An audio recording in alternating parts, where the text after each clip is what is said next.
Il était une fois une petite fille avec un impair immense, un impair trop grand pour elle, qui lui battait les jambes comme un rideau de vent qui apprend à danser.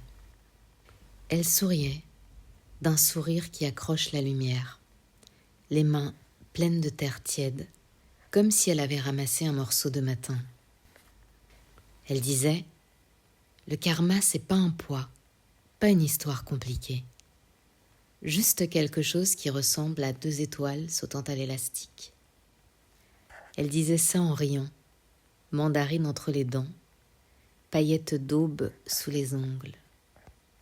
Et parfois, de sa voix enfantine et claire, elle scandait « Coaching !» Ça veut dire « fais gaffe » en vietnamien.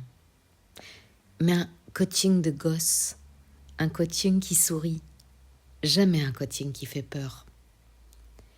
Elle parlait au futet comme à de folles copines, aux nerfs de terre comme à des potes d'âme. Elle souriait toujours, smile to shine, et son sourire ouvrait un passage pour tout ce qu'un impair trop grand contient.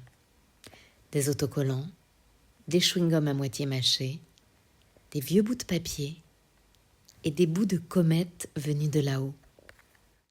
Elle parlait aux feuilles, aux grains de terre, aux bouts d'herbe folle. Elle en arrachait parfois un brin, le plantait ailleurs, juste pour voir si ça pousse. Ou elle soufflait sur les fourmis, leur inventait des prénoms et se fabriquait au passage des bagues et des bracelets de sable clair. Parfois, elle accrochait 2 feuilles de basilic à ses oreilles pour mieux écouter les choses qui poussent. Parfois encore, elle marchait au bord des précipices clairs, sans jamais trembler, comme si la lumière était sa grande sœur.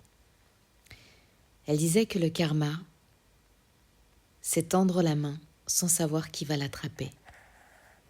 Que le karma, c'est faire corps avec plus large, laisser filer la douceur et la renvoyer au passage, comme les étoiles du début qui sautaient à l'élastique, juste pour se marrer avec le ciel.